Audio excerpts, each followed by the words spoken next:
Hello students, आज की video के अंदर हम kinetic molecular theory of gases को पढ़ेंगे। Kinetic molecular theory of gases जो है इसके कुछ एक पोस्टुलेट्स दिए गए हैं।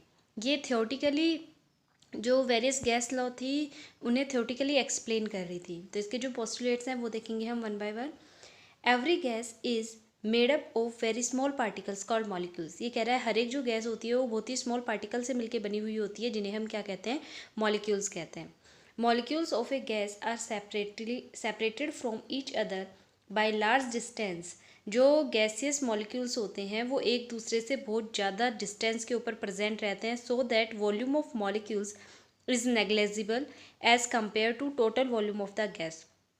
इसी वजह से जो वॉल्यूम है एक मॉलिक्यूल का वो नेग्लिजिबल होता है as compare to the total volume of the gas. यानी अगर किसी कंटेनर के अंदर हमने कोई गैस फिल की है तो ये कह रहा है कंप्लीट गैस के कंपैरिजन के अंदर अगर एक सिंगल मॉलिक्यूल के वॉल्यूम को हम नेग्लेक्ट कर दें तो वो नेग्लिजिबल क्वांटिटी के अंदर ही रहेगा, बहुत स्मॉल क्वांटिटी के अंदर रहेगा, तो ईजिली हम नेग्लेक्ट कर सकते हैं। Due to large distance of separation, forces of attraction और repulsion between them are negligible. क्योंकि वो एक दूसरे से बहुत ज़्यादा डिस्टेंस के ऊपर, जो गैसेस मॉलिक्यूल्स होते हैं वो एक दूसरे से बहुत ज़्यादा फार अपार्ट रहते हैं, बहुत ज़्यादा डिस्टेंस के ऊपर रहते हैं, सेपरेटेड रहते हैं, जिस वजह से कह रहा है जो फोर्स ऑफ अट्रैक्शन या फिर फोर्स ऑफ रिपल्शन जो होता है उनके बीच में वो भी कैसा रहता है, नेग्लिजिबल रहता है, ना के बराबर रहता है। ना तो अट्रैक्शन फोर्सेज होते हैं उनके बीच में, ना ही रिपल्शन फोर्सेज काम करते हैं, वो खुद से ही एक दूसरे से मैक्सिमम डिस्टेंस पे फ्रीली मूव करते हैं।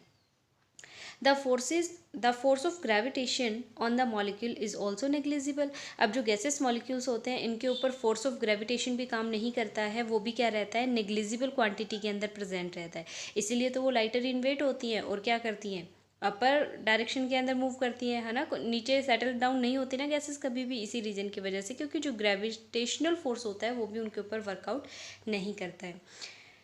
Molecules move in different directions with different speed, hitting each other as well as walls of the container exerting pressure on the walls। ये कह रहा है जो मॉलिक्यूल्स होते हैं, गैसेस मॉलिक्यूल्स जो होते हैं वो डिफरेंट डायरेक्शन के अंदर डिफरेंट जो स्पीड होती है उसके अकॉर्डिंग मूव करते हैं। उनकी मर्जी होती है रैंडमली, इस डायरेक्शन में जाएं, इसमें जाएं, इसमें जाएं, किसी भी डायरेक्शन में वो जा सकते हैं, फ्रीली मूव करते हैं। और साथ ही ये कह रहा है कि उनकी स्पीड भी डिफरेंट होती है, ज़रूरी नहीं है सारे की स्पीड जो है वो पैरेलल लेके चले एक दूसरे की, उनकी डिफरेंट स्पीड होती है अपनी मर्जी के according.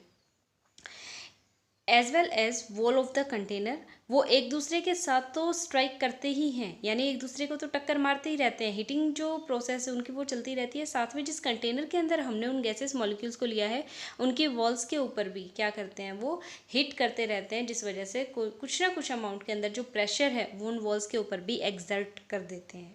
Okay, molecules are suppose to be perfectly rigid hard sphere. जो गैसेस मॉलिक्यूल्स हैं हम इन्हें परफेक्टली हार्ड स्फीयर्स कंसिडर कर रहे हैं, यानी स्फेरिकल शेप के अंदर कंसिडर कर रहे हैं, उसके अकॉर्डिंग ही हम इन सारे पोस्टुलेट्स को डिफाइन कर रहे हैं। इसके बाद इसका जो लास्ट पोस्टुलेट है वो है average kinetic energy of the molecule is directly proportional to the absolute temperature of the gas. जितने भी गैसेस मॉलिक्यूल्स होते हैं उनकी जो एवरेज काइनेटिक एनर्जी होती है वो किसके डायरेक्टली प्रोपोर्शनल रहेगी, एब्सोल्यूट टेम्परेचर की। जो उस गैस का एब्सोल्यूट टेम्परेचर होगा उसके average kinetic energy directly proportional रहेगी। तो ये बात ध्यान रखनी है आपको। ये टोटल इसके अंदर 7 पोस्टुलेट्स थे जो आपको बता दिए गए हैं, तो इन्हें एक बार अच्छे से रीड लगा लेंगे, इन पे रीडिंग लगा लेंगे और साथ में इनके नोट्स के अंदर भी कन्वर्ट कर लेंगे। अब देखिए इसी के अंदर जो काइनेटिक, क्योंकि हम kinetic molecular theory of gases पढ़ रहे हैं तो इसी में हम काइनेटिक गैस इक्वेशन के बारे में भी बात करेंगे। काइनेटिक गैस इक्वेशन क्या होती है, PV is equal to 1/3 mnc²। ये अच्छे से दिमाग में बिठा लेंगे। काइनेटिक गैस इक्वेशन क्या होती है, PV is equal to 1/3 mnc²। यहाँ पर P क्या है, pressure of the gas, V क्या है, volume of the gas, M क्या है, mass of each molecule of the gas. जो M है ना, ये मास दिया हुआ है, हर एक मॉलिक्यूल, गैस के हर एक मॉलिक्यूल का कितना मास होता है। N क्या है, टोटल नंबर ऑफ मॉलिक्यूल्स, जितने नंबर ऑफ मॉलिक्यूल होंगे उनसे फिर मल्टीप्लाई कर देंगे और हर मॉलिक्यूल का मास यहाँ प्रेजेंट है तो टोटल मास आ जाएगा। C क्या है, रूट मीन स्क्वायर, इसे शॉर्ट में RMS भी बोल देते हैं। अगर RMS लिखा मिले तो भी आप समझ जाएं कि रूट मीन स्क्वायर के बारे में बात कर रहे हैं। और इसे डिनोट किससे किया जाता है, इसे C से डिनोट किया जाता है। और ये फॉर्मूले के अंदर किस फॉर्म में प्रेजेंट है, PV is equal to 1/3 mnc²। कौन सी इक्वेशन है ये? Kinetic gas equation.